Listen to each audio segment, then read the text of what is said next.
الحمدللہ والصلاۃ والسلام علی رسول اللہ اما بعد۔ کھانے کے آداب میں سے یہ ہے کہ اگر کوئی لقمہ نیچے گر جائے تو اس میں جو کچھ لگ جائے اسے صاف کر لینے کے بعد اسے کھا لیا جائے۔ اس سلسلے میں جابر بن عبداللہ رضی اللہ عنہما کی حدیث ہے کہ اللہ کے رسول صلی اللہ علیہ وسلم نے ارشاد فرمایا کہ جب تم میں سے کسی کا لقمہ گر جائے تو وہ اسے اٹھا لے اور اس میں جو تکلیف دہ چیز لگ گئی ہے اسے صاف کر لے اور اس کے بعد اسے کھا جائے اور اسے شیطان کے لیے نہ چھوڑے۔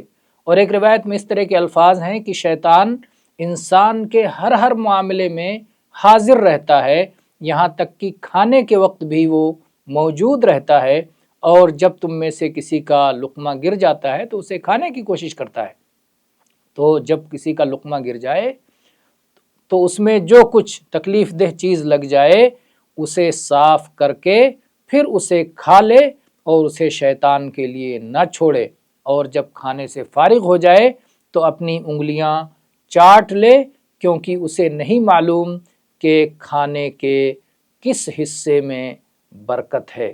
تو یہ ہو سکتا ہے کہ اسی حصے میں برکت ہو جو آپ چھوڑ رہے ہیں یا انگلیوں کے ساتھ جسے آپ دھلنے جا رہے ہیں۔ تو اس لیے ان ساری باتوں کا لحاظ کرنا یہ کھانے کے آداب میں سے ہے۔ تو اس حدیث سے ہمیں معلوم ہوا کہ انسان کے چکر میں اس کے ہمیشہ شیطان پیچھے پڑا رہتا ہے، ہمیشہ اسے نقصان پہنچانا چاہتا ہے، کھانے پینے کے وقت بھی پہنچ کر کے ہمارے کھانے پینے میں بھی شریک ہو جاتا ہے اور کھانے پینے کے آداب وغیرہ بھی بھلوانا چاہتا ہے۔ اور اسی طرح سے اس سے یہ بات معلوم ہوتی ہے کہ اگر لقمے کا کھانے کا کوئی حصہ گر جائے تو اسے اٹھا کر کے صاف ستھرا کرنے کے بعد اسے کھانا چاہیے۔ اگر اس میں کچھ مٹی لگ جائے، غبار لگ جائے اور کوئی چیز لگ جائے تو اسے صاف ستھرا کر کے کھانا چاہیے اور اسے شیطان کے لیے نہیں چھوڑنا چاہیے۔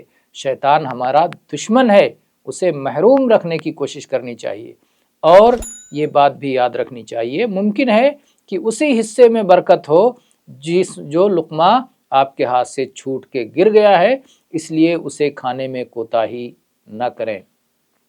واللہ تعالی عالم والحمد للہ رب العالمین۔